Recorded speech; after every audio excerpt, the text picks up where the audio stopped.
गोटे गाँव रे जड़े मूर्तिकार थिले। दिने रास्तारे जाऊ जाऊ गोटे पत्थर देखिले आ भाविले कि एही पत्थर रे गोटे सुंदर मूर्ति बनी पारिबो। से पत्थरटी को हाथ रे उठाई आनी रखिले आ निहाण मुंडरे गोटे दुईटा पहाड़ देउ देउ से पत्थर रो आवाज आसिला कि भाई मते मारनी, मु सही पारुनी।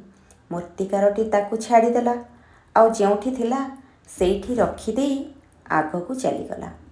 आगरे ठीक सेमती आउ एक पत्थर देखिला आ से पत्थरटी को उठाई आनी मूर्ति बनैबा आरंभ कला।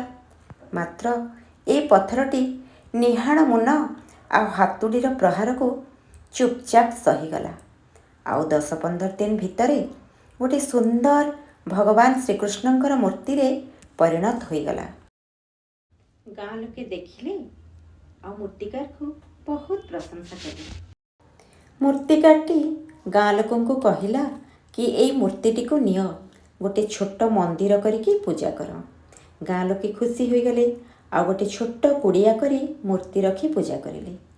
आ नड़िया बाड़ेबा पई रास्ता रे पड़िथिबा सेही पत्थरटी को आनी रखिले।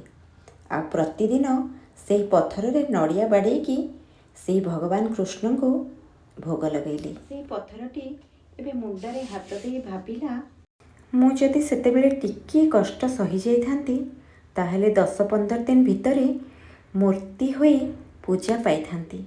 किंतु टिके कष्ट सहिलेनी। आज सबुदिन शक्त नड़ियार पहाड़ खाउची।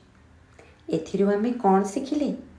जेतेबेले कष्ट आसुची सेटा भगवानकर इच्छा भाबी सही गले ही आमे खुशी रे रहिबा आ भगवानकर निकटवर्ती होई परिबा। राधे राधे।